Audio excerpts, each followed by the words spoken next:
Jolly good day to you. You have connected with the Prophetic Royal Coat of Arms Ministry, the Reformed, Pentecostal, Anglo-Saxon and Royal Empire of the Kingdom of God denomination. This is the voice communication of His Imperial and Royal Highness Archduke, hereditary, of Pomerania and Livonia, the Right Reverend Robert L. Maxwell, M.Th, Ph.D, Bishop of Prophetic Royal Coat of Arms Ministry, Field Marshal of Pomerania and Livonia, K.T. of Livonia, Knight of the Sacred and Military Order of Merits of and Livonia, founder of Prophetic Royal Coat of Arms Ministry, founder of 2005. Our Sunday worship services is 11 a.m.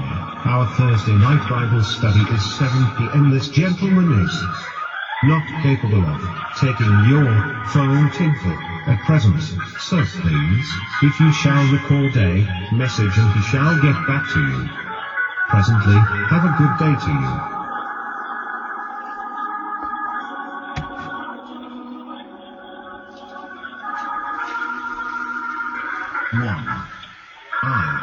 Laying hands. 1. Sun Tzu said the art of war is of vital importance to the state. 2. It is a matter of life and death, owed either to safety or to ruin. Hence, it is a subject of inquiry, which can on no account be neglected. 3. The art of war, then, is governed by 5 constant factors, to be taken into account in one's deliberations, when seeking to determine the conditions obtaining in the field. 4. These are 1. God's moral civil law, light of creation, the light of consciences, and special revelation, the commander. 5. Method and discipline. 5,6. The moral law causes the people to be in complete accord with their ruler, so that they will follow him regardless of their lives, undismayed by any danger. 7.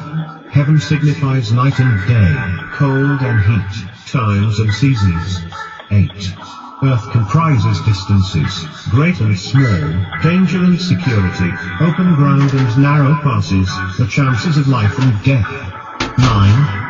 The commander stands for the virtues of wisdom, sincerity, benevolence, courage and strictness. 10. By method and discipline are to be understood the marshalling of the army in its proper subdivisions, the graduations of rank among the officers, the maintenance of roads by which supplies may reach the army, and the control of military expenditure. 11. These 5 heads should be familiar to every general. He who knows them will be victorious, he who knows them not will fail. 12. Therefore, in your deliberations, when seeking to determine the military conditions, let them be made the basis of a comparison. In this wise, www.artofwarsuntzu.com. Sun Tzu 1 T2 ART of War. 13.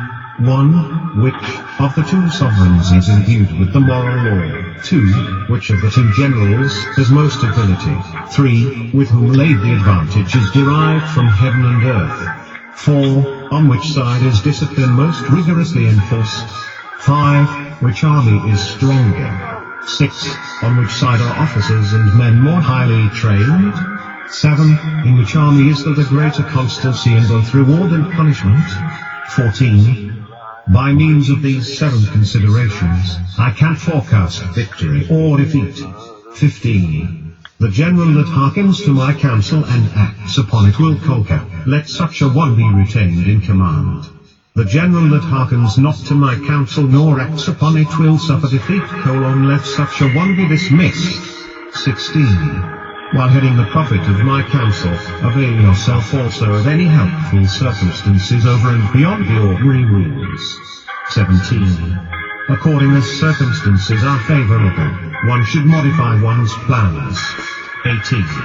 All warfare is based on deception. 19. Hence, when able to attack, we must seem unable. When using our forces, we must seem inactive. When we are near, we must make the enemy believe we are far away. When far away, we must make him believe we are near. 20. Hold out baits to entice the enemy, feign disorder, and crush him. 21. If he is secure at all points, be prepared for him. If he is in superior strength, evade him. 22. If your opponent is of choleric temper, seek to irritate him. Pretend to be weak, that he may grow arrogant. 23. If he is taking his ease, give him no rest. If his forces are united, separate them. 24. Attack him where he is unprepared, appear where you are not expected.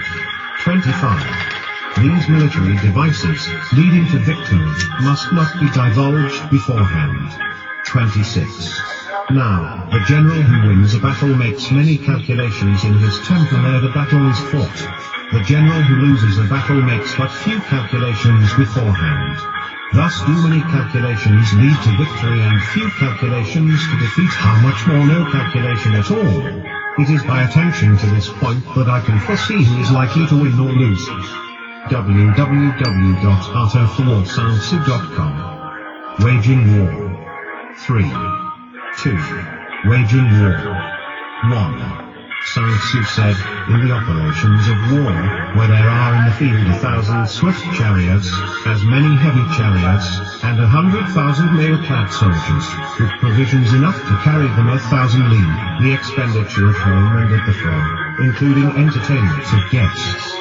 Small items such as glue and paint, and some spent on chariots and armor, will reach the total of 1,000 ounces of silver per day. Such is the cost of raising an army of 100,000 men. 2.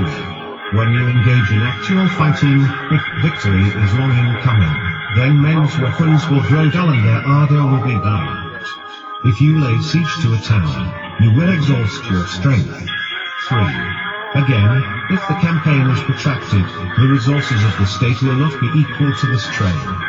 4.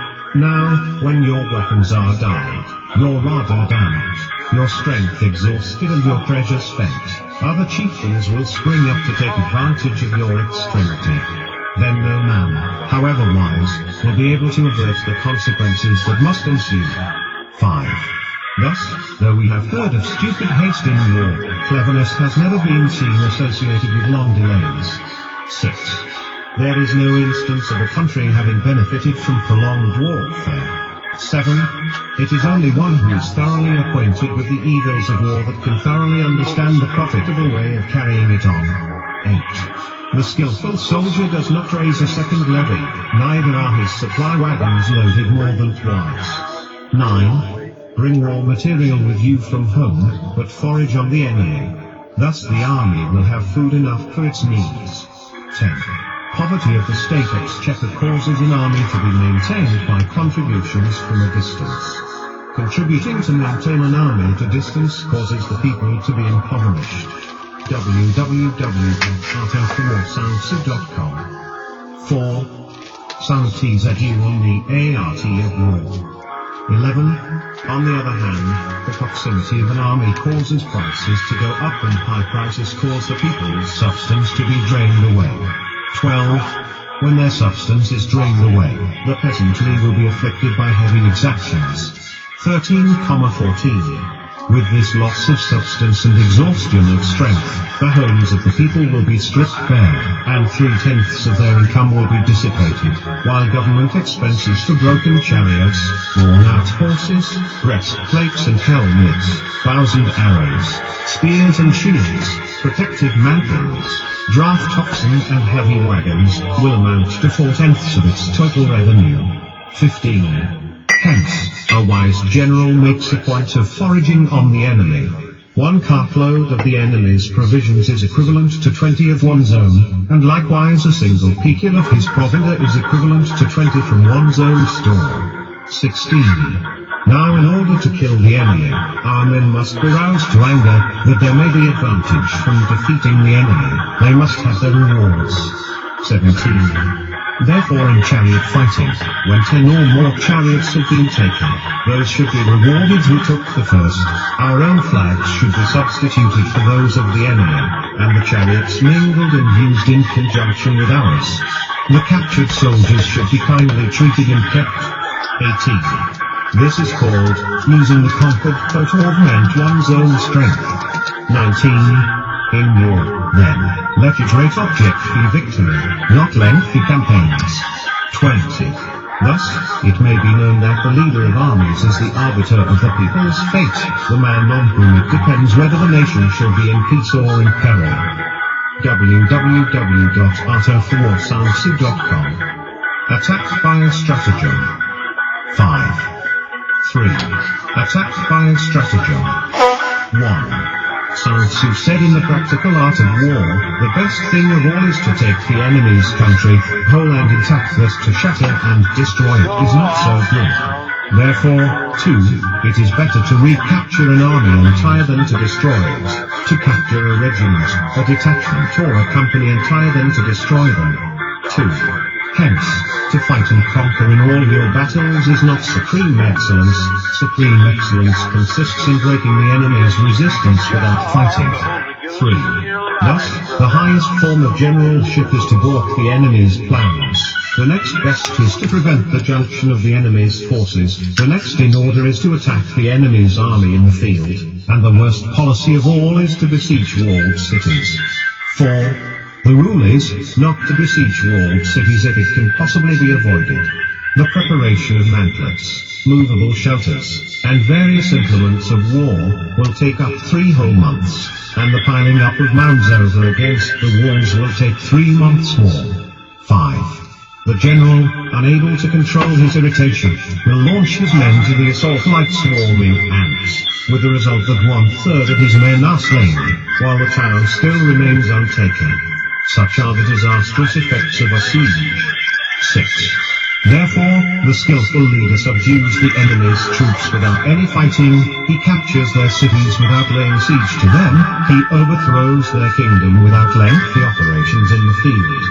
7.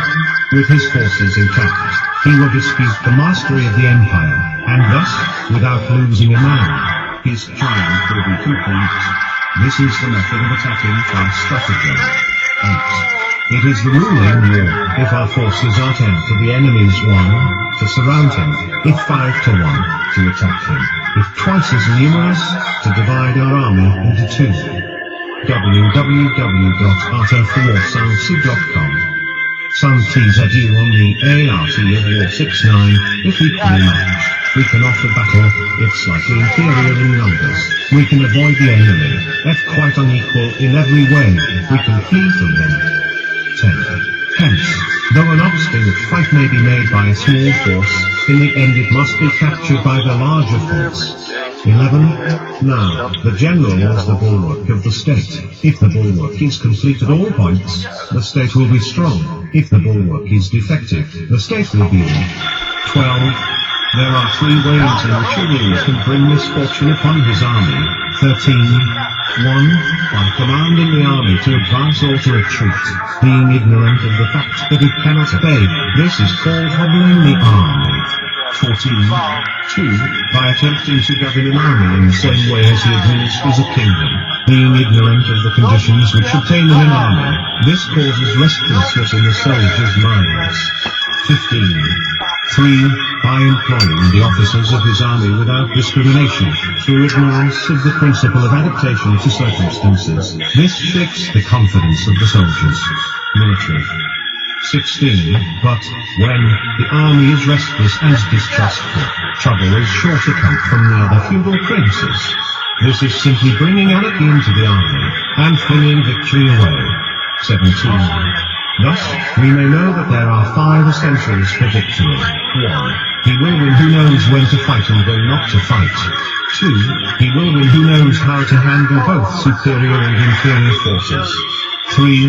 He will win whose army is animated by the same spirit throughout all its ranks.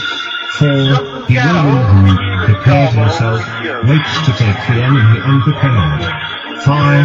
He will win who has military capacity and is not interfered with by the sovereign. 18. Hence the saying, if you know the enemy and know yourself, you need not fear the result of 100 battles. If you know yourself but not the enemy, for every victory gained you will also suffer a defeat. If you know neither the enemy nor yourself, you will succumb in every battle. www.arterforwarsoundsea.com. Tactical dispositions. 7. 4. Tactical dispositions. 1. Sun Tzu said that good fighters of old first put themselves beyond the possibility of defeat, and then waited for an opportunity of defeating the enemy.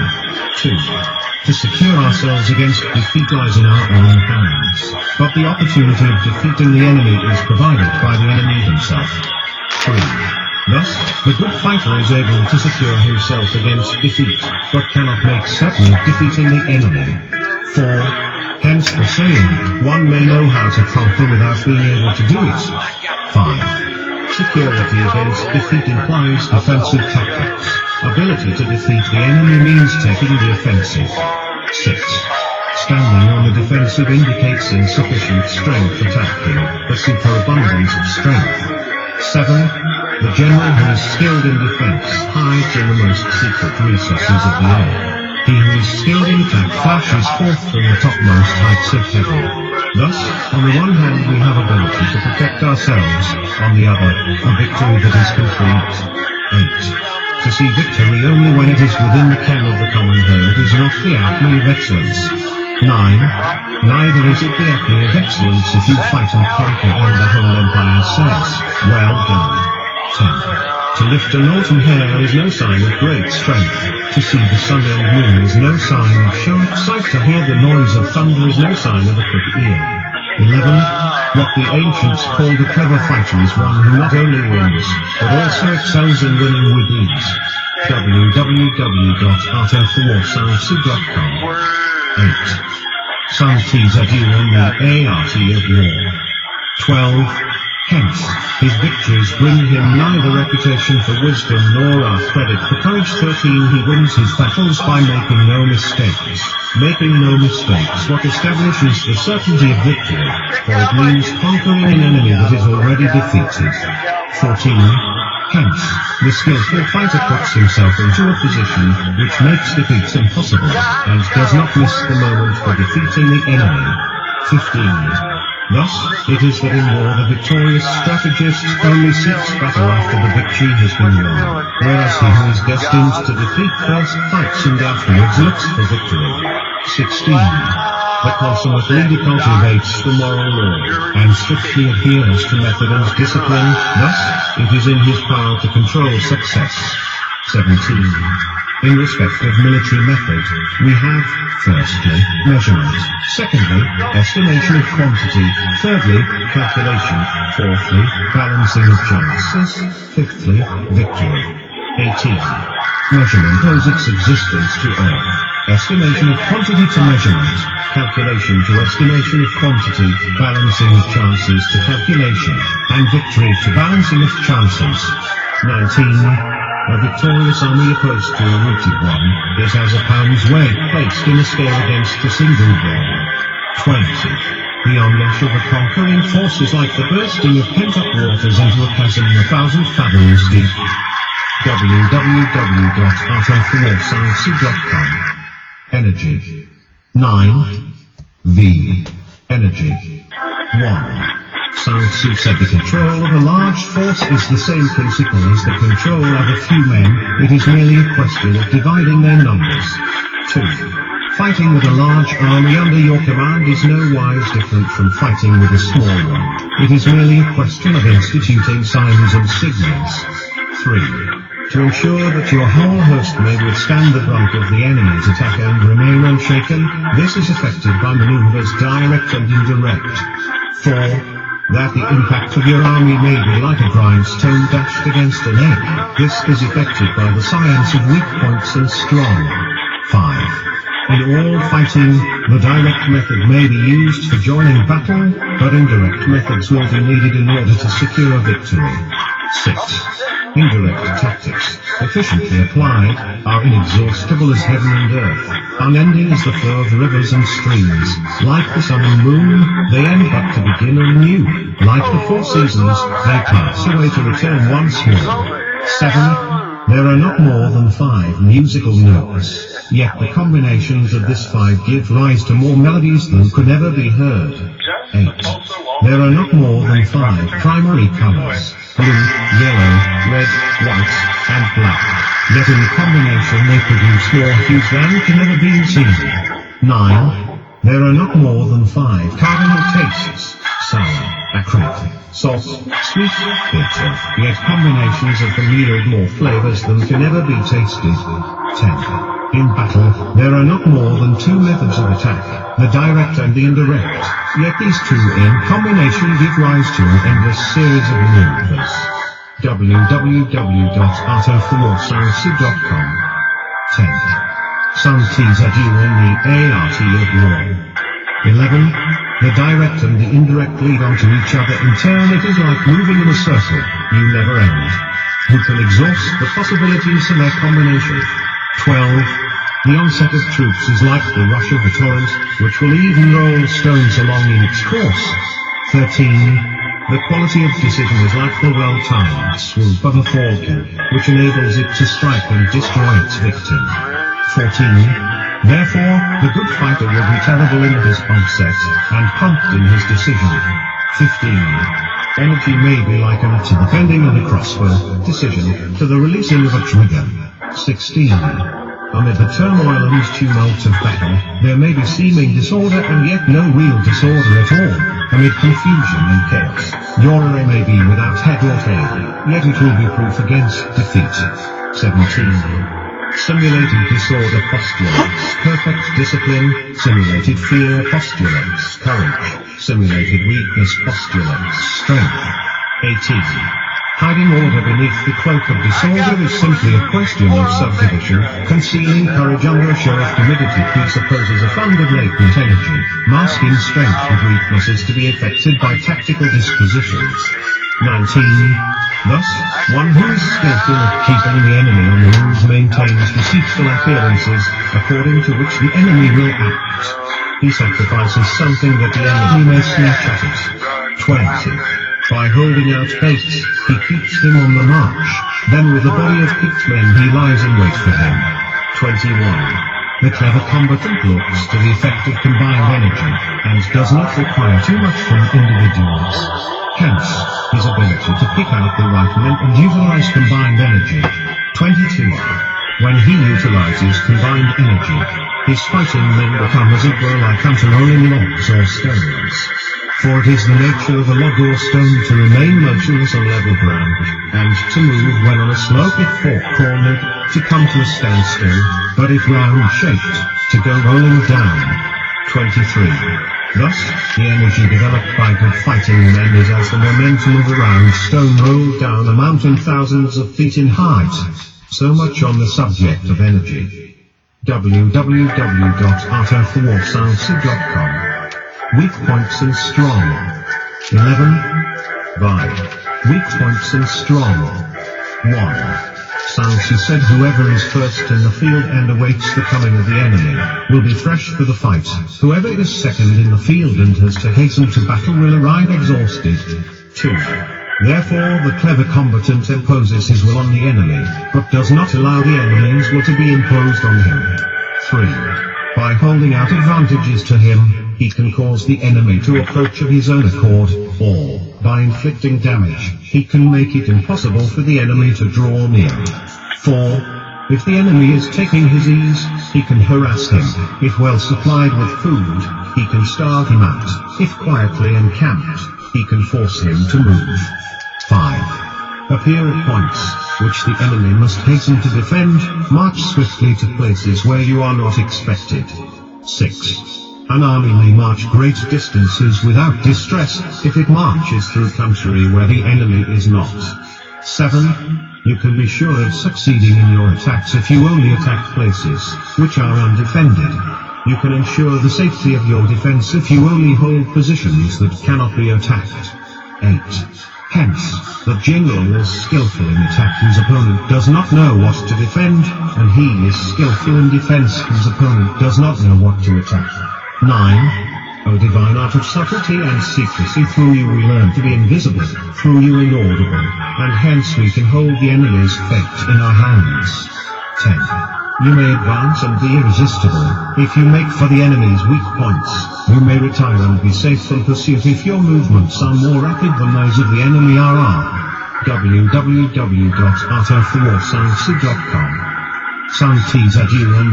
Art of War 1211. If we wish to fight, the enemy can be forced to an engagement even though he be sheltered behind a high rampart and a deep ditch. All we need do is attack some other place that he will be obliged to relieve. 12. If we do not wish to fight, we can prevent the enemy from engaging us even though the lines of our encampment are merely traced out on the ground. All we need do is to throw something odd and unaccountable in his way. 13. By discovering the enemy's dispositions and remaining invisible ourselves, we can keep our forces concentrated, while the enemies must be divided. 14. We can form a single united body, while the enemy must split up into fractions. Hence, there will be a whole pitted against separate parts of a whole, which means that we shall be many to the enemy's few. 15. And, if we are able thus to attack an inferior force with a superior one, our opponents will be in a crisis. 16. The spot where we intend to fight must not be made known, for then the enemy will have to prepare against a possible attack at several different points, and his forces being thus distributed in many directions, the numbers we shall have to face at any given point will be proportionately few. 17. For should the enemy strengthen his van, he will weaken his rear. Should he strengthen his rear, he will weaken his van. Should he strengthen his left, he will weaken his right. Should he strengthen his right, he will weaken his left. If he sends reinforcements everywhere, he will everywhere be weak. 18. Numerical weakness comes from having to prepare against possible attacks. Numerical strength, from compelling our adversary to make these preparations against us. 19. Knowing the place and the time of the coming battle, we may concentrate from the greatest distances in order to fight. 20. But if neither time nor place be known, then the left wing will be impotent to succor the right equally impotent to succor the left, the van unable to relieve the rear, or the rear to support the van. How much more so if the furthest portions of the army are anything under 100 li apart, and even the nearest are separated by several league 21, though according to my estimate the soldiers of you exceed our own in number, that shall advantage them nothing in the matter of victory. I say then that victory can be achieved. 22. Though the enemy is stronger in numbers, we may prevent him from fighting. Scheme to discover his plans and the likelihood of their success. 23. Rouse him, and learn the principle of his activity or inactivity. Force him to reveal himself, to find out his vulnerable spots. So as 24. Carefully compare the opposing army with your own, so that you may know where strength is superabundant and where it is deficient. www.artofwarsoundsu.com 1325. In making tactical dispositions, the highest pitch you can attain is to conceal them. Conceal your dispositions, and you will be safe from the prying of the subtlest spies, from the machinations of the wisest brains. 26. How victory may be produced from out of the enemy's own tactics, that is what the multitude cannot comprehend. 27. All men can see the tactics whereby I conquer, but what none can see is the strategy out of which victory is evolved. 28. Do not repeat the tactics, which have gained you one victory, but let your methods be regulated by the infinite variety of circumstances. 29. Military tactics are like unto water. The water in its natural course runs away from high places and hastens downwards. 30. So, in war, the way is to avoid what is strong and to strike at what is weak. 31. Water shapes its course according to the nature of the ground over which it flows. The soldier works out his victory in relation to the foe that he is facing. 32. Therefore, just as water retains no constant shape, so in warfare there are no constant conditions. 33. He who can modify his tactics in relation to his opponent and thereby succeed in winning may be called a heaven-born captain. 34. The five elements, water, fire, wood, metal, earth, are not always equally predominant. The four seasons make way for each other in turn. There are short days and long. The moon has its periods of waning and waxing. Weak points and strong. www.artofwarsoundsu.com 14. Some Th of war. 7. Maneuvering. 1. Sun Tzu said in war, the general receives his commands from the sovereign. 2. Having collected an army and concentrated his forces, he must blend and harmonize the different elements thereof before pitching his camp. 3. After that, comes tactical maneuvering, in which there is nothing more difficult. The difficulty of tactical maneuvering consists in turning the devious into the direct, and misfortune into gain. 4. Thus, to take a long and circuitous route, after enticing the enemy out of the way and though starting after he, to contrive to reach the goal before him, shows knowledge of the artifice of deviation. 5. Maneuvering with an army is advantageous, with an undisciplined multitude, most dangerous. 6. If you set a fully equipped army in march in order to snatch an advantage, the chances are that you will be too late. On the other hand, to detach a flying column for the purpose involves the sacrifice of its baggage and stores. 7. Thus, if you order your men to roll up their buff coats, and make forced marches without halting day or night, covering double the usual distance at a stretch, doing 100 li in order to wrest an advantage, the leaders of all your 3 divisions will fall into the hands of the enemy. 8. The stronger men will be in front, the jaded ones will fall behind, and on this plan, only 1/10 of your army will reach its destination. 9. If you march 50 li in order to outmaneuver the enemy, you will lose the leader of your 1st division, and only half your force will reach the goal. 10. If you march 30 li with the same object, 2/3 of your army will arrive. www.artofthewarsoundsuit.com 1511 We may take it then that an army without its baggage train is lost, without provisions it is lost, without bases of supply it is lost. 12. We cannot enter into alliances until we are acquainted with the designs of our neighbors. 13. We are not fit to lead an army on the march unless we are familiar with the face of the country, its mountains and forests, its pitfalls and precipices, its marshes and swamps. 14. We shall be unable to turn natural advantage to account unless we make use of local guides. 15. In war, practice dissimulation, and you will succeed. 16. Whether to concentrate or to divide your troops must be decided by circumstances. 17. Let your rapidity be that of the wind, your compactness that of the forest. 18. In raiding and plundering be like fire, is immovability like a mountain. 19. Let your plans be dark and impenetrable as night, and when you move, fall like a thunderbolt. 20. When you plunder countryside, let the spoil be divided amongst your men. When you capture new territory, cut it up into allotments for the benefit of the soldiery. 21. Ponder and deliberate before you make a move. 22. He will conquer who has learned the artifice of deviation. Such is the art of maneuvering. 23. The Book of Army Management says, on the field of battle, the spoken word does not carry far enough, hence the institution of gongs and drums. Nor can ordinary objects be seen clearly enough, hence the institution of banners and flags. 24. Gongs and drums, banners and flags, are means whereby the ears and eyes of the host may be focused on one particular point.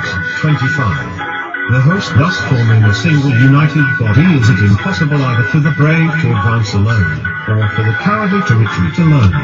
This is the art of handling large masses of men. 26. In night fighting, then, make much use of signal fires and drums, and in fighting by day, of flags and banners, as a means of influencing the ears and eyes of your army. 27. A whole army may be robbed of its spirit, a commander-in-chief may be robbed of his presence of mind. 28. Now, a soldier's spirit is keenest in the morning, by noonday it has begun to flag, and in the evening his mind is bent only on returning to camp. 29. A clever general, therefore, avoids an army when its spirit is keen, but attacks it when it is sluggish and inclines to return. This is the art of studying moves. Maneuvering. www.artofthewarsoundsuit.com Sun Tzzu on the ART 1630 disciplined and calm, to await the appearance of disorder and hubbub amongst the enemy. This is the art of retaining self-possession. 31. To be near the goal while the enemy is still far from it, to wait at ease while the enemy is toiling and struggling, to be well fed while the enemy is famished. This is the art of husbanding one's strength. 32. To refrain from intercepting an enemy whose banners are in perfect order, to refrain from attacking an army drawn up and calm and confident. This is the art of studying circumstances.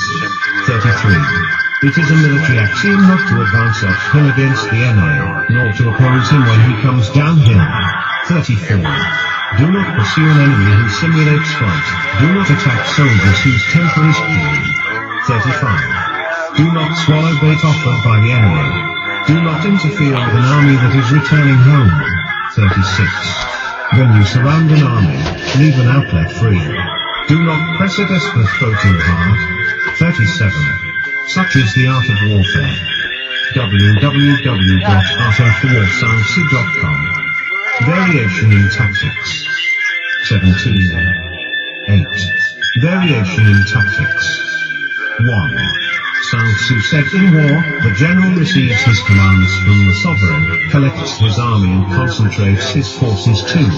When in difficult country, do not encamp. In country where high roads intersect, join hands with your allies. Do not linger in dangerously isolated positions. In hunting situations, you must resort to stratagem. In desperate positions, you must fight. 3. There are roads which must not be followed, armies which must be not attacked, towns which must be besieged, positions which must not be contested, commands of the sovereign which must not be obeyed. 4. The general who thoroughly understands the advantages that accompany variation of tactics knows how to handle his troops. 5. The general who does not understand these may be well acquainted with the configuration of the country, yet he will not be able to turn his knowledge to practical account. 6. So, the student of war who is unversed in the art of war of varying his plans, even though he is acquainted with the 5 advantages, will fail to make the best use of his men. 7. Hence in the wise leader's plans, considerations of advantage and of disadvantage will be blended together. 8. If our expectation of advantage were tempered in this way, we may succeed in accomplishing the essential part of our schemes. 9. If, on the other hand, in the midst of difficulties we are always ready to seize an advantage, we may extricate ourselves from misfortune. www.artofwarsounds.com. Sun Tzu said you on the art of war at intend reduce the hostile chiefs by inflicting damage on them, and make trouble for them, and keep them constantly engaged, hold out specious allurements, and make them rush to any given point. 11. The art of war teaches us to rely not on the likelihood of the enemy's not coming, but on our own readiness to receive him, not on the chance of his not attacking, but rather on the fact that we have made our position unassailable. 12. There are 5 dangerous faults which may affect a general. 1. Recklessness, which leads to distraction. 2. Cowardice, which leads to capture. 3. A hasty temper, which can be provoked by insults. 4. A delicacy of honor, which is sensitive to shame. 5. Over-solicitude for his man, which exposes him to worry and trouble. 13. These are the 5 besetting sins of a general, ruinous to the conduct of war. 14. When an army is overthrown and its leader slain, the cause will surely be found among these 5 dangerous faults. Let them be a subject of meditation. www.artofwarsounds.com. The Army on the March. 19. 9. The Army on the March. 1. Sun Tzu said we come now to the question of encamping, the army, and observing signs of the enemy. Pass quickly over mountains, and keep in the neighborhood of valleys. 2. Camp in high places, facing the sun does not climb heights in order to fight. So much for mountain warfare. 3. After crossing the river, you should get far away from it. 4. When an invading force crosses a river in its onward march, do not advance to meet it in midstream. It will be best to let half the army get across, and then deliver your attack. 5. If you are anxious to fight, you should not go to meet the invader near a river, which he has to cross. 6. Moor your craft higher up than the enemy, and facing the sun. Do not move upstream to meet the enemy. So much for river warfare. 7. In crossing salt marshes, your sole concern should be to get over them quickly, without any delay. 8. If forced to fight in a salt marsh, you should have water and grass near you, and get your back to a clump of trees. So much for operations in salt marshes. 9. Dry, level country. Take up an easily accessible position with rising ground to your right and on your rear, so that the danger may be in front, and safety lie behind. So much for campaigning in flat country. 10. These are the 4 useful branches of military knowledge, which enabled the Yellow Emperor to vanquish several sovereigns. 11. All armies prefer high ground to low and sunny places to die. www.artofwarsancid.com. Some fees are due on the ART of War 2012. If you are careful of your men, and camp on hard ground, the army will be free from disease of every kind, and this will spell victory. 13. When you come to a hill or bank, occupy the sunny side, with the slope on your right rear. Thus, you will at once act for the benefit of your soldiers and utilize the natural advantages of the ground. 14. When, in consequence of heavy rains up country, a river, which you wish to ford, is swollen and flecked with foam, you must wait until it subsides. 15.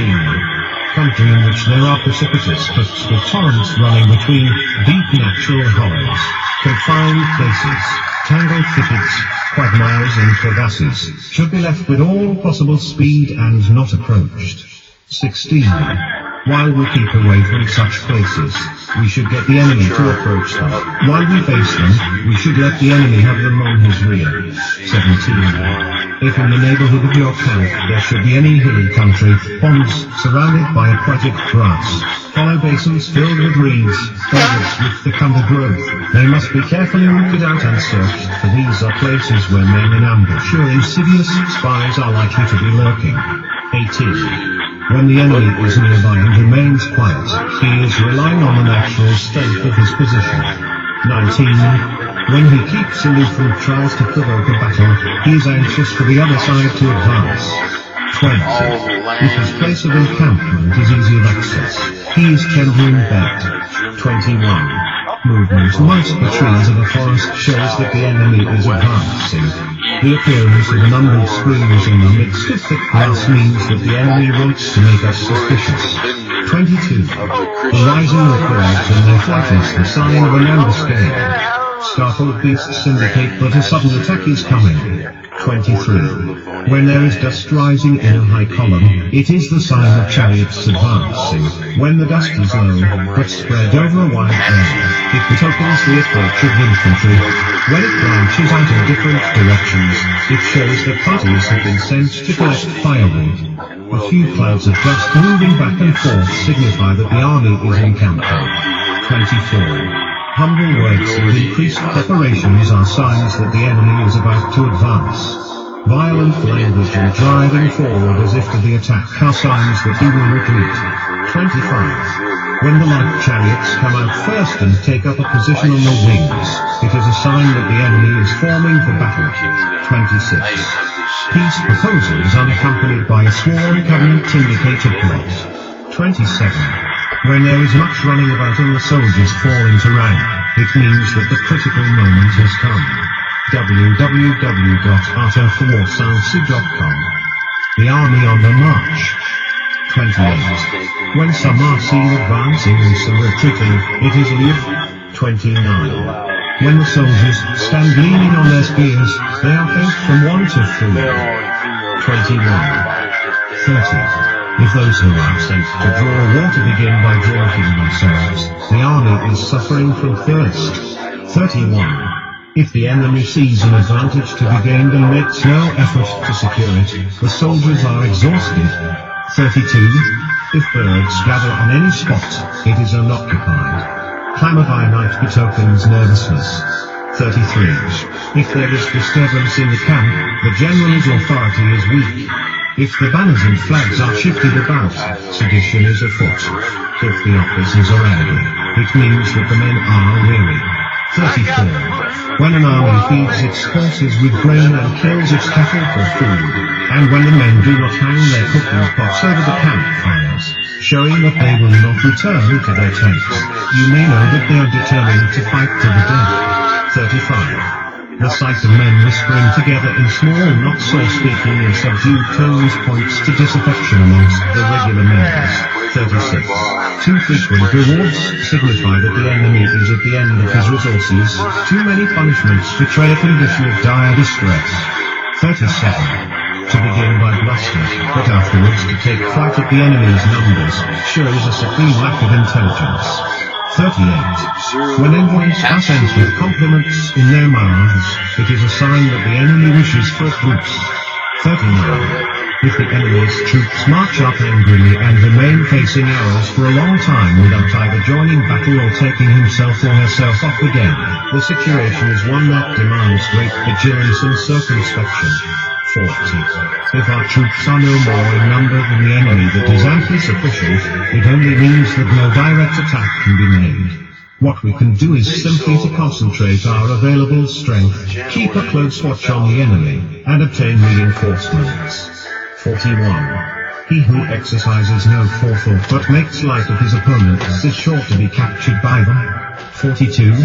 If soldiers are punished before they have grown attached to you, they will not prove submissive, and, unless submissive, then will be practically useless. If, when the soldiers have become attached to you, punishments are not enforced, they will still be in less. 43. Therefore, soldiers must be treated in the first instance with humanity, but kept under control by means of iron discipline. This is a certain road to victory. www.artofwarsoundsuit.com. Some Tzg on the ART of War 2244. If in training soldiers' commands are habitually enforced, the army will be well disciplined. If not, its discipline will be bad. 45. If a general shows confidence in his men but always insists on his orders being obeyed, the gain will be mutual. www.artofwarsoundsuit.com. Terrain. 23. X. Terrain. 1. Soundsu said, we may distinguish 6 kinds of terrain, to wit, 1. Accessible ground, 2. Entangling ground, 3. Temporizing ground, 4. Narrow passes, 5. Precipitous heights, 6. Positions at a great distance from the enemy, 2. Ground, which can be freely traversed by both sides, is called accessible. 3. With regard to ground of this nature, be before the enemy in occupying the raised and sunny spots, and carefully guard your line of supplies. Then you will be able to fight with advantage. 4. Ground, which can be abandoned but is hard to reoccupy, is called entangling.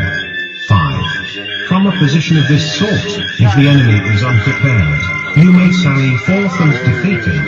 Nevertheless, if the enemy is prepared for your coming, and you fail to defeat him, then, return being impossible, disaster will ensue. 6. When the position is such that neither side will gain by making the first move, it is called temporizing ground. 7. In a position of this sort, even though the enemy should offer us attractive bait, it will be advisable not to stir forth, but rather to retreat, thus enticing the enemy in his turn. Then, when part of his army has come out, we may deliver our attack with advantage. 8. With regard to narrow passes, if you can occupy them first, let them be strongly garrisoned and await the advent of the enemy. 9. Should the army forestall you in occupying a pass, do not go after him if the pass is fully garrisoned, but only if it is weakly garrisoned. 10. With regard to precipitous heights, if you are beforehand with your adversary, you should occupy the raised and sunny spots, and there wait for him to come up. www.artofwarsoundsuit.com. 24. Some Tzg on the ART of War 11. If the enemy has occupied them before you, do not follow him, but retreat and try to entice him away. 12. If you are situated at a great distance from the enemy, and the strength of the two armies is equal, it is not easy to provoke a battle, and fighting will be to your disadvantage. 13. These 6 are the principles connected with earth. The general who has attained the responsible post must be careful to study them. 14. Now an army is exposed to 6 several calamities, not arising from natural causes, but from faults for which the general is responsible. These are 1. Flight, 2. Insubordination, 3. Collapse, 4. Ruin, 5. Disorganization, 6. Rout, 15. Other conditions being equal, if one force is hurled against another 10 times its size, the result will be the flight of the former. 16. When the common soldiers are too strong and their officers too weak, the result is insubordination. When the officers are too strong and the common soldiers too weak, the result is collapse.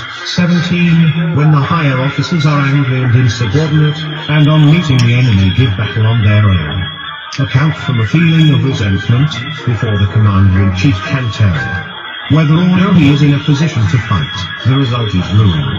18. When the general is weakened without authority, when his orders are not clear and distinct, when there are no fixed duties assigned to officers and men, and the ranks are formed in a slovenly haphazard manner, the result is utter disorganization. 19. When a general, unable to estimate the enemy's strength, allows an inferior force to engage a larger one, or hurls a weak detachment against a powerful one, and neglects to place picked soldiers in the front rank, the result must be rout. 20. These are 6 ways of courting defeat, which must be carefully noted by the general who has attained the responsible post. 21. The natural formation of the country is the soldier's best ally, but the power of estimating the adversary, of controlling the forces of victory, and of shrewdly calculating difficulties, dangers and distances, constitutes the test of a great general. 22. He who knows these things, and in fighting, puts his knowledge into practice, will win his battles. He who knows them not, nor practices them, will surely be defeated. 23.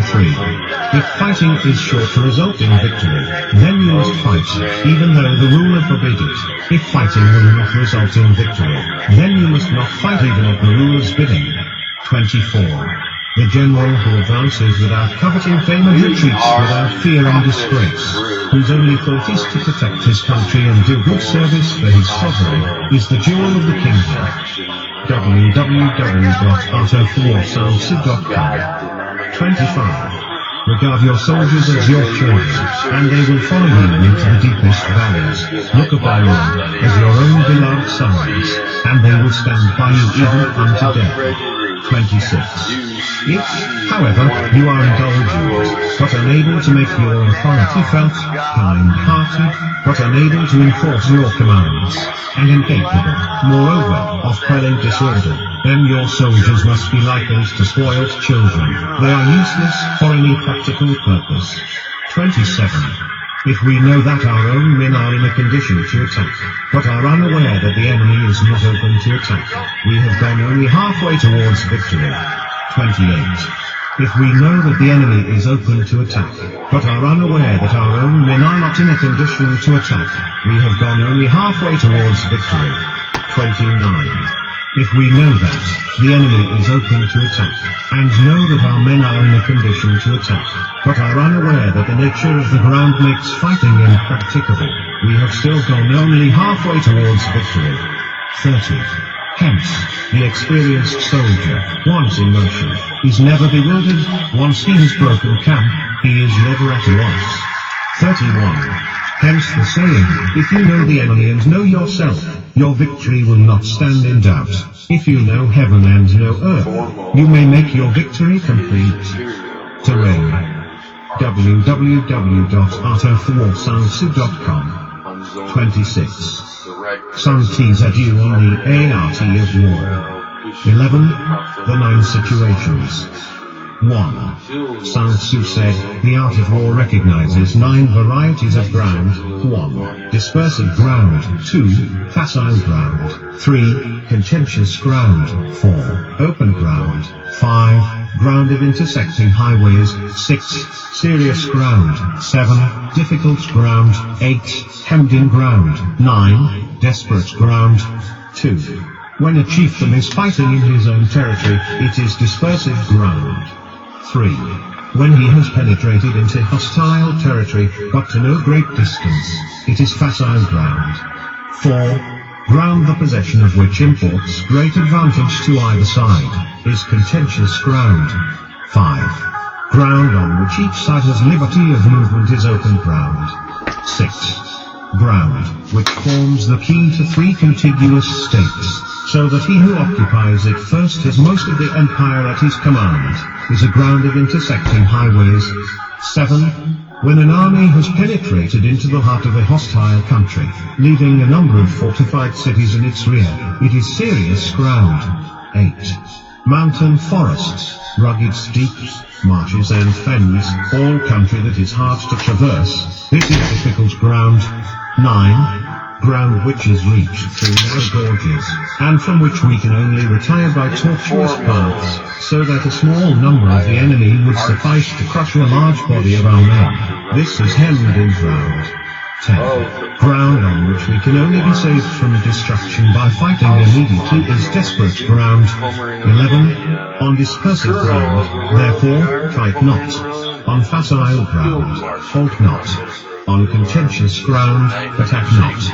www.artofthewarsancy.com. The 9 situations. 27.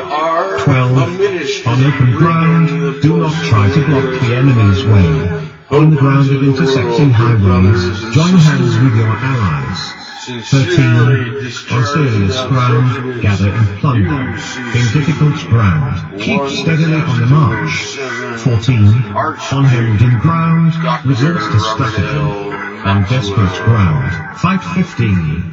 Those who were called skillful leaders of old knew how to drive a wedge between the enemy's front and rear, to prevent cooperation between his large and small divisions, to hinder the good troops from rescuing the bad, the officers from rallying their men.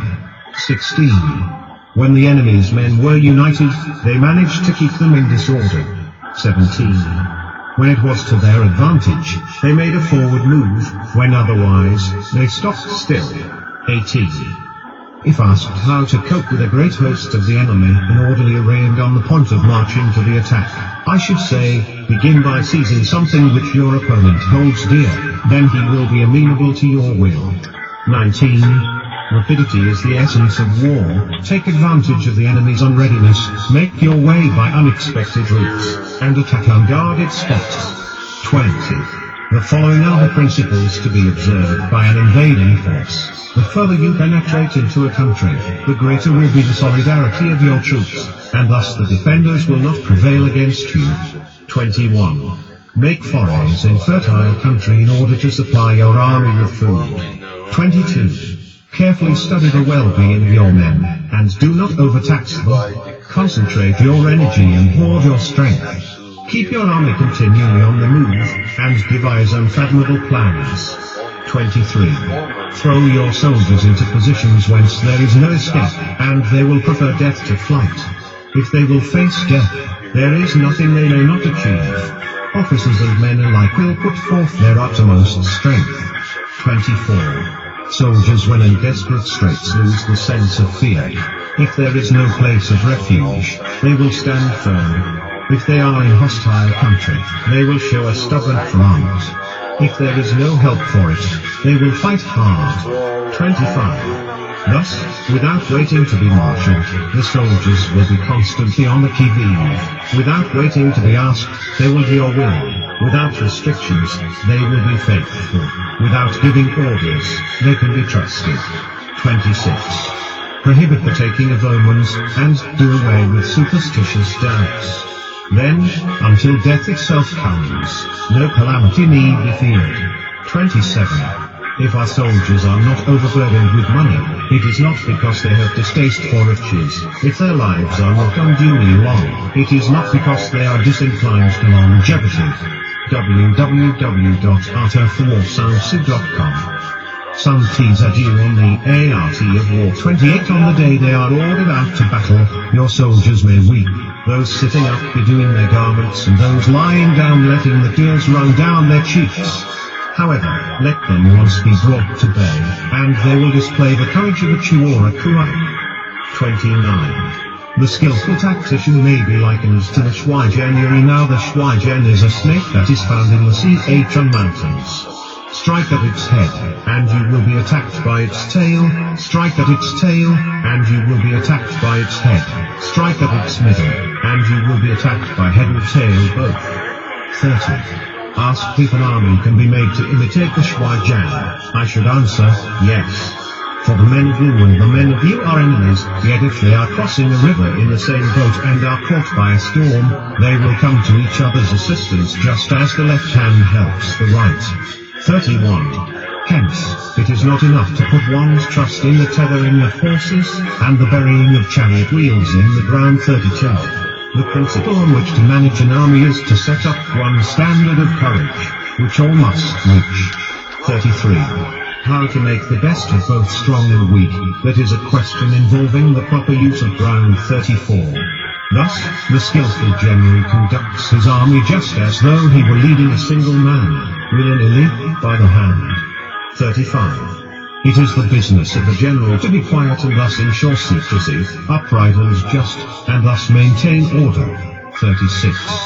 He must be able to mystify his officers and men by false reports and appearances, and thus keep them in total ignorance. 37.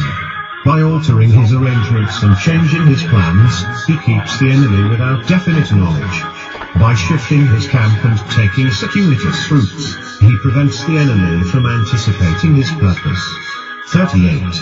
At the critical moment, the leader of an army acts like one who has climbed up a height and then kicks away the ladder behind him. He carries his men deep into hostile territory before he shows his hand.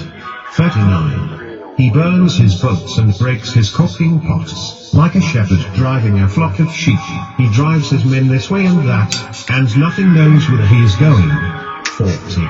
To muster his host and bring it into danger: this may be termed the business of the general. 41. The different measures suited to the 9 varieties of ground, the expediency of aggressive or defensive tactics, and the fundamental laws of human nature. These are things that must most certainly be studied. 42.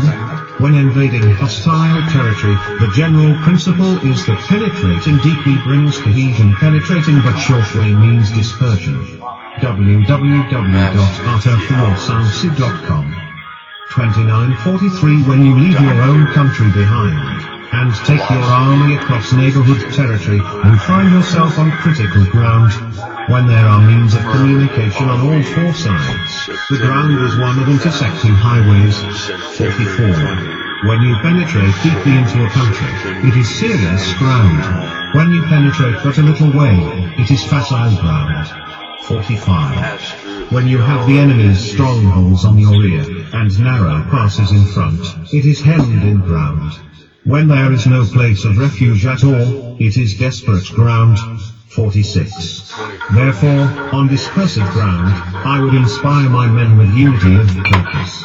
On facile ground, I would see that there is close connection between all parts of my army. 47. On contentious ground, I would hurry up my rear. 48. On open ground, I would keep a vigilant eye on my defenses. On grounded intersecting highways, I would consolidate my alliances. 49. On serious ground, I would try to ensure a continuous stream of supplies. On difficult ground, I would keep pushing on along the road. 50. On hemmed-in ground, I would block any way of retreat. On desperate ground, I would proclaim to my soldiers the helplessness of saving their lives. 51. For it is the soldier's disposition to offer an obstinate resistance when surrounded, to fight hard when he cannot help himself, and to obey promptly when he has fallen into danger. 52. We cannot enter into alliance with neighboring princes until we are acquainted with their designs. We are not fit to lead an army on the march unless we are familiar with the face of the country, its mountains and forests, its pitfalls and precipices, its marshes and swamps. We shall be unable to turn natural advantages to account unless we make use of local guides. 53.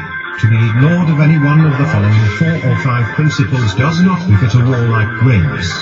54. When a warlike prince attacks a powerful state, his generalship shows itself in preventing the concentration of the enemy's forces. He overawes his opponents, and their allies are prevented from joining against him. 55. Hence, he does not strive to ally himself with all and sundry, nor does he foster the power of other states. He carries out his own secret designs, keeping his antagonists in awe. Thus, he is able to capture their cities and overthrow their kingdoms. 56. This till rewards without regard to rule, issue orders without regard to previous arrangements, and you will be able to handle a whole army as though you had to do with but a single man. 57. Confront your soldiers with the deed itself, never let them know your design. When the outlook is bright, bring it before their eyes, but tell them nothing when the situation is gloomy. 58. Place your army in deadly peril and it will survive, plunge it into desperate straits and it will come off in safety. www.artofthewarsancy.com. The 9 situations. 30. Some trees are due in the ART of war. 59. For it is precisely when the force has fallen into harm's way that is capable of striking a blow for victory. 60. Success in warfare is gained by carefully accommodating ourselves to the enemy's purpose. 61. By persistently hanging on the enemy's flag, we shall succeed in the end in killing the commander-in-chief. 62. This is called ability to accomplish a thing by sheer cunning. 63. On the day that you take up your command, block the frontier passes, destroy the official towns, and stop the passage of all emissaries. 64. Be stern in the council chamber, so that you may control the situation. 65. If the enemy leaves a door open, you must rush in. 66. Forestall your opponent by seizing what he holds dear, and subtly contrive to time his arrival on the ground. 67. Walk in the path defined by rule, and accommodate yourself to the enemy until you can fight a decisive battle. 68. But first, then, exhibit the promise of a maiden until the enemy gives you an opening. Afterwards emulate the rapidity of a running hare, and it will be too late for the enemy to oppose you. www.artofthewarsancy.com. The attempt by fire. 31. 12. The attempt by fire. 1. Some have said there are 5 ways of attacking with fire. The first is to burn soldiers in their camp. The second is to burn stores. The third is to burn baggage trains. The fourth is to burn arsenals and magazines. The fifth is to hurl dropping fire amongst the enemy. 2. In order to carry out an attack, you must have means available. The material for raising fire should always be kept in readiness. 3. There is a proper season for making attacks with fire, and special days for starting a conflagration. 4. The proper season is when the weather is very dry. The special days are those when the moon is in the constellations of the sea, the war, the wind or the hostile, and the stronger days of guns in wind. 5. In attacking with fire, one should be prepared to meet 5 possible developments. 6. 1. When fire breaks out inside your enemy's camp, this one will blast with an attack from without. 7. 2. If there is an outbreak of fire, but the enemy's soldiers remain quiet, fire will terminate the attack. 8. 3. When the force of the flames has reached its height fire attack with an attack, if that is practicable. If not, stay away now. 9. 4. If it is possible to make an assault with fire from without, do not wait for it to break out within, but deliver your attack at a favorable moment. 10. 5. When you start a fire, try to win with it. Do not attack from the lead. 11. A wind that rises in the daytime lasts long, but a night breeze Please see report. www.archduke.com. Some teams are due on the ART of War 3212 in every army. The 5 developments connected with fire must be known. The movements of the stars calculated, and the watch kept for the proper days. 13. Hence, those who use fire as an aid to the attack show attentions. Those who use water as an aid to the attack gain excessive strength. 14. By means of water, an enemy may be intercepted, but not robbed of all his belongings. 15. Unhappy is the fate of one who tries to win his battles and succeed in his attacks without cultivating the spirit of enterprise, for the result is waste of time and general stagnation. 16. Hence the saying, the enlightened ruler lays his plans well ahead, the good general cultivates his resources. 17. We want to let us see an advantage. Use not the troops unless there is something to be gained. Fight not unless the position is critical. 13. No ruler should put troops into the field merely to gratify his own pain. No general should fight a battle simply out of pique. 19. If it is to your advantage, make a forward move. If not, stay away. 20. Anger may in time change to gladness. Vexation may be succeeded by conflict. 21. But a kingdom that has once been destroyed can never come again into being, nor can the dead ever be brought back to life. 22. Hence, the enlightened ruler is useful, and the good general called caution. This is the way to keep a country of peace and an army intact. 2. www.archduke.com. The use of spies. 33. 13. The use of spies. 1. Some succeed ranging a host of 100,000 men marching in great distances in sailors heavy loss on the people and the grain and the resources of the state. The daily expenditure will amount to 1,000 ounces of silver. There will be commercials home and abroad, and men will drop down exhausted on the highways. As many as 700,000 families will be impeded in their labor. 2. Hostile armies may face each other for years, striving for the victory, which is decided in a single day.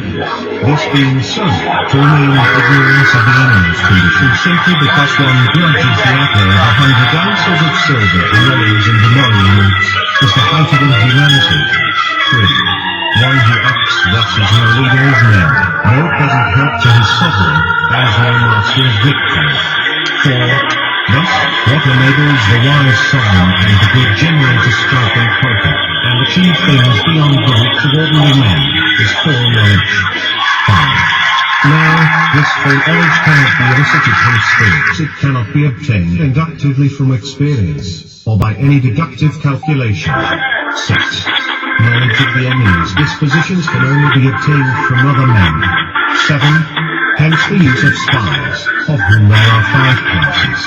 1. Local spies. 2. Inward spies. 3.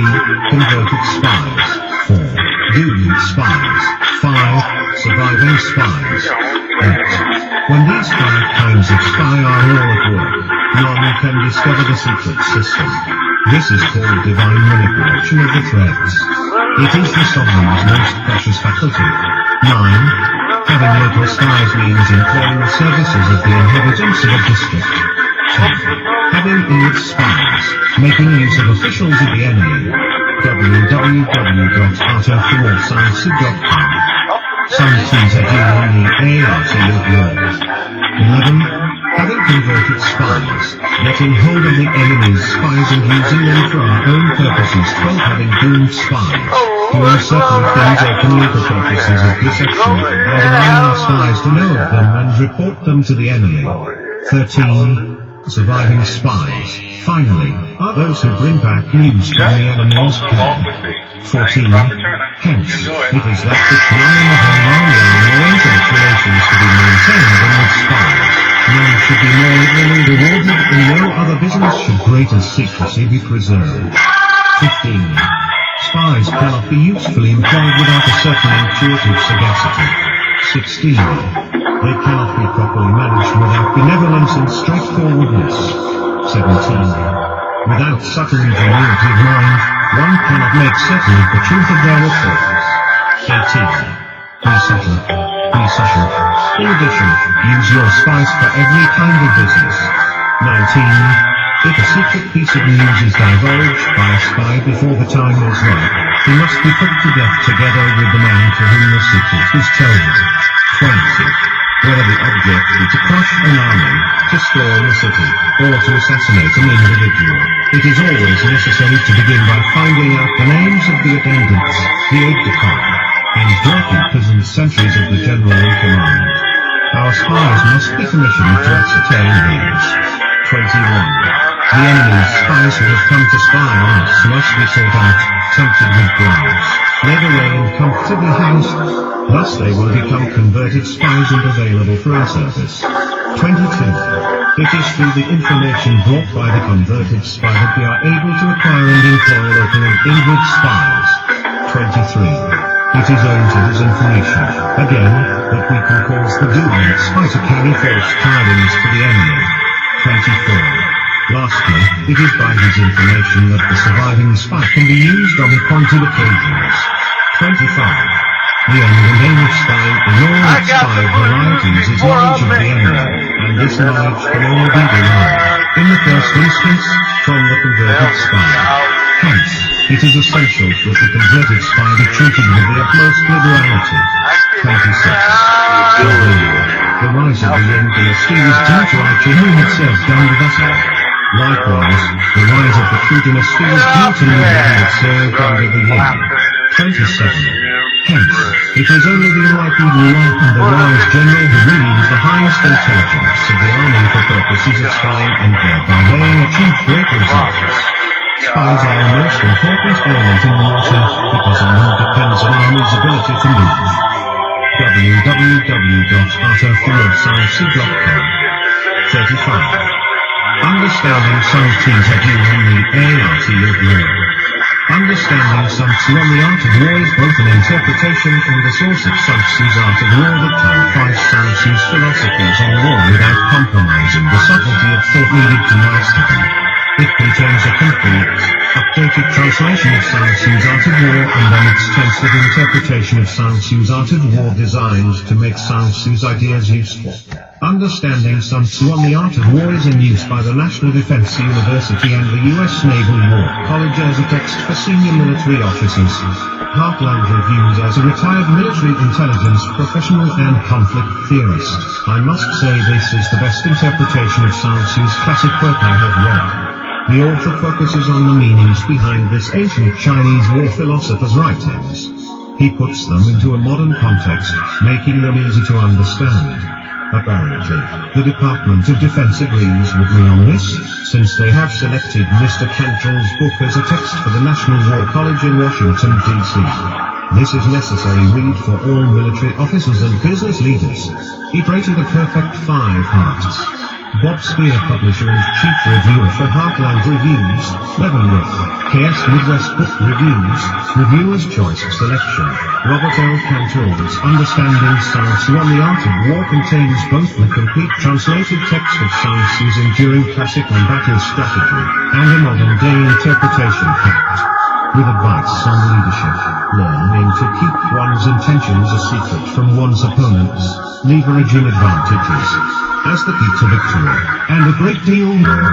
An excellent resource for anyone seeking self-improvement through internalizing Sun Tzu's wisdom. Understanding Sun Tzu on the Art of War is thoughtful and thought-provoking reading of the highest order. www.arterforwardscience.com. Some keys are due on the ART of war. www.arterforwardscience.com.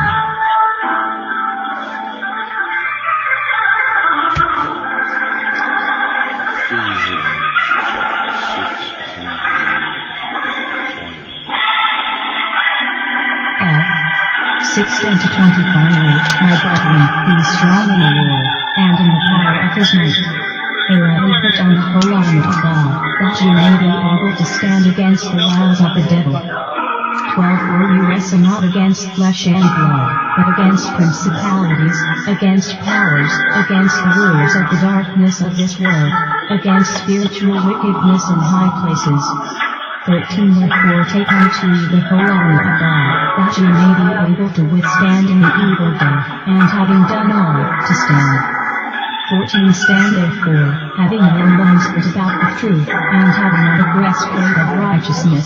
15 And your feet shod with the preparation of the gospel of peace. 16 Above all, taking the shield of faith, wherewith ye shall be able to quench all the fiery darts of the wicked. 17 And take the helmet of salvation, and the sword of the Spirit, which is the word of God. 18 Praying always with all prayer and supplication, in the Spirit, and watching thereunto with all perseverance and supplication, for all saints. 19 And for me, that utterance may be given unto me, that I may open my mouth boldly, to make known the mystery of the gospel. 24 Which I am an ambassador in bonds, that therein I may speak boldly, as I ought to speak.